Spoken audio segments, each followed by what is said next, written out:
Hi friends, welcome to this episode of Talking Treasure. I'm your host, David Aaron Carpenter.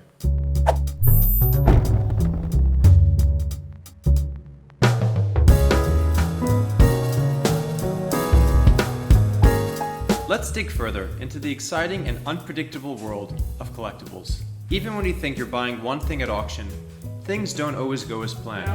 At 860,000, last chance. Bastian will be bidding and selling for 860,000. Thank you very much. Sell this evening.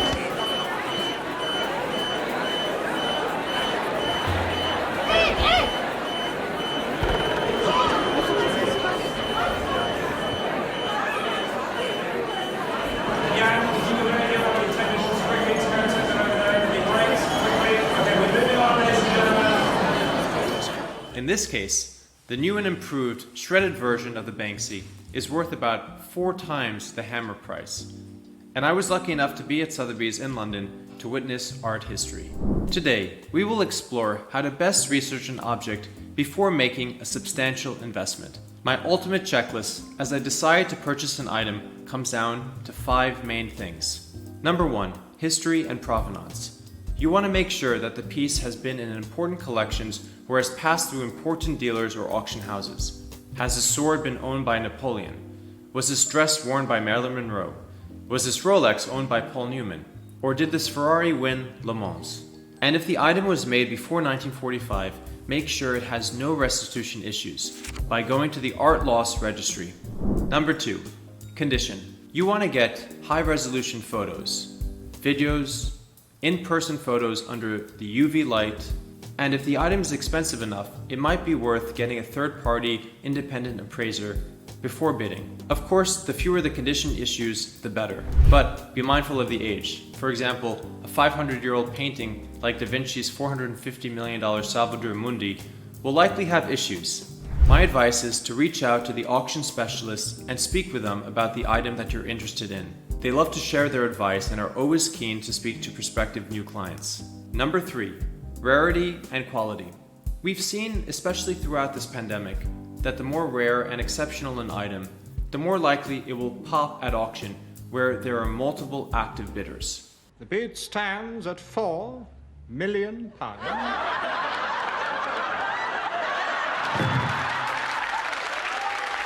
And in fact, if collectors own a great example of a particularly rare maker, the best place to list it is at auction, where collectors will sometimes irrationally try to outbid one another, oftentimes way above the market price of the item. 325. 325. 350. 350. 350 and 1 penny. 351 penny. 400. 400. Hey, better. 401 penny. 401 penny. 500. 500. 500. 500. 501 penny. 501 penny. $1 million. 700. 700. 701 penny. Hummin', hummin', hummin', hummin', hummin', hummin', hummin', hummin', hummin', hummin'. 1,000. That's not worth it. So let's take a comparison. Here is Action Comics number 1, Superman from 1938 versus the Amazing Spider-Man number 1 from 1963. The Superman is older and more rare, which is reflected in the price. Number 4, the price. As with everything else, it all comes down to the price at which you want to acquire the item. Auction houses will usually set the estimates low enough to entice many bidders to buy. We usually say that the market value is double the price of the low estimate. So, if Christie's is offering this painting for £400,000 to £600,000, it means that the auction house considers the market value of the work to be 2 times the lower estimate, which is around £800,000. So, the pricing was correct in this instance, as the painting sold for around £600,000. And don't forget, at auction, once the hammer comes down, there is often a 20% commission on top of the hammer price, so always keep that in mind when bidding. Number 5, and finally, something I like to call the X Factor.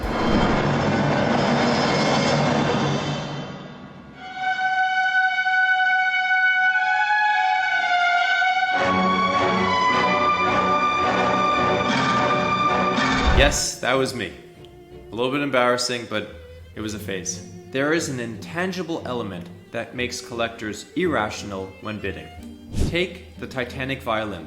The market value of the violin, a no-named, low-quality, questionable provenance instrument, was about $500.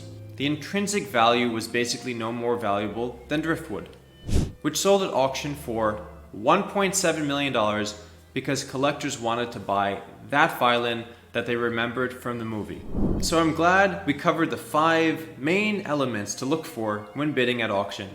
And I hope you've enjoyed this episode of Talking Treasure. I hope to see you next time.